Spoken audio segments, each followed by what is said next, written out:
ازيكم حبايبي عاملين ايه؟ انا النهارده هقدم لكم الفته بالطريقه المصري. بجيب لحمه كندوز اي كميه انت عندك او انت عايزه تعمليها. بجيب حله وبحط فيها سمنه وهديها صدمه الاول على النار. بستنى اما السمنه تسيح كده. اي سمنه عندك انت بتفضليها بتفضلي تستعمليها. انا بس بفضل السمنه البلدي، فانا حطيته مش كتير يعني، حاجه كده يا دوب اشوح فيها اودي فيها اللحمه الصدمه يعني. بستنى عندي لغايه ما تسيح خالص وتعمل الصوت ده. بنزل اللحمه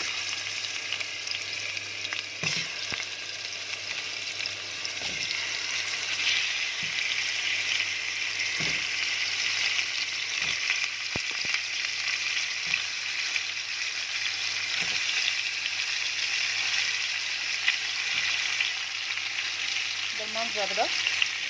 بفضل اقلب فيها لحد ما تديني اللون الحلو بتاع التشويح.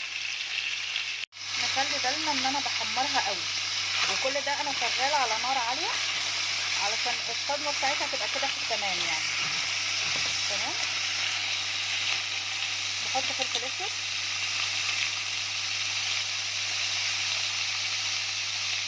على حسب الرغبه طبعا، وبقلب فيها تاني.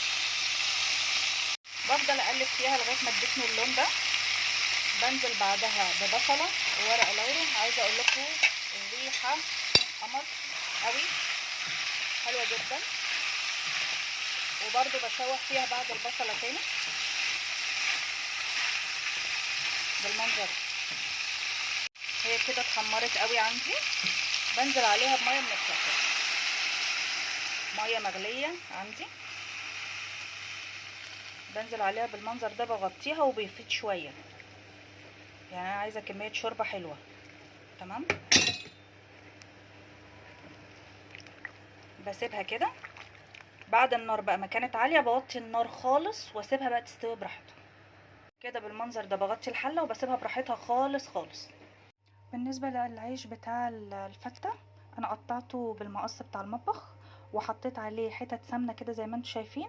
هقلبها كويس فيها وهدخلها الفرن احمص العيش فيها، يعني احمص العيش بالمنظر ده لغايه ما ياخد اللون الذهبي.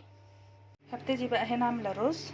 غسلت الرز هنا كويس جدا، وبعمل الرز بزيت مش بسمنه. هنا اللحمه عندي لسه اهي مستوتش.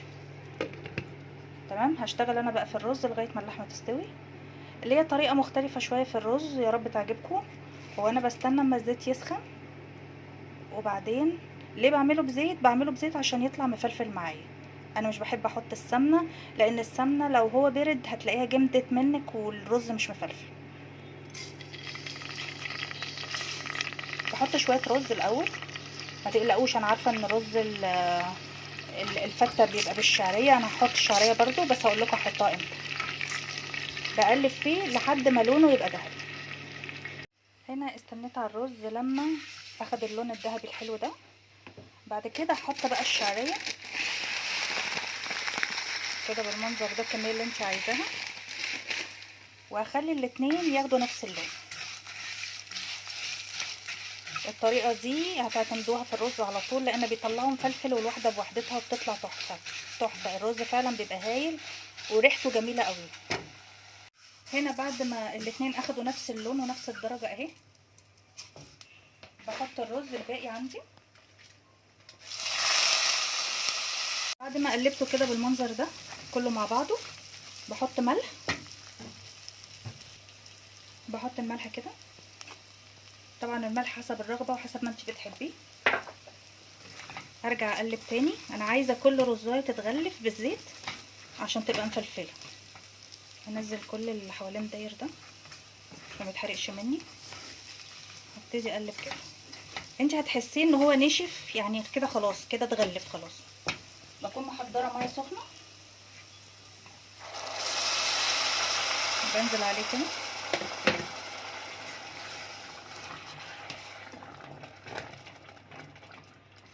كده. مادام الميه سخنه عندي يعني، انا بعد ما اضيف ده اضيف الميه بالمنظر ده كده.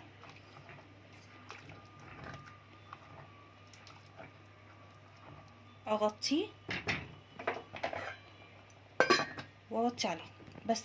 هي كده اللحمه عندي ابتدت تدخل على السوا، فهحط ملح، وانا اصلا كنت حاطه فلفل من الاول، هظبط حقيقها، وانا اصلا كنت حاطه فلفل من الاول، فهي بتاخد ملح وفلفل بس. الرز عندي كده خلاص هو بيبتدي يتشرب اهو. بصوا هو ده اللي انا بحكي فيه، يعني ان هي طالعه اهو اهو. تحفه تحفه بجد الرز، وريحته حلوه قوي قوي. جربوه كده مش هتبطلوا تعملوه بالطريقه دي. ده العيش عندي اللي انا حمصته في الفرن. نيجي بقى حبايبي للطشه اللي هي بالخل والثوم. اهي حطيت معلقه سمنه مع شويه ثوم، تمام كده. هتصفر وبعدين هحط الخل. هنا استنيت لغايه ما الثوم اخد اللون الذهبي، واخلي بالي ان هو ما يغمقش قوي عشان ما يمررليش الفته. تمام. الخل اهو، هستنى عليه بقى اما ينشف شويه. هي كده خلاص خدت اللون اللي انا عايزاه ونشفت معايا اهي. هطفي عليها على كده. ادي شكل الطبق النهائي اهو. مع كل احترامي بقى للفته السوري، الفته المصري تكسب بجد. الريحه روعه، اللحمه ما احتجتش ان انا احمرها لانها متحمره زي ما انتم شايفين. تحفه ودايبه، جميله جدا. اشوفكم في فيديو جديد. باي باي.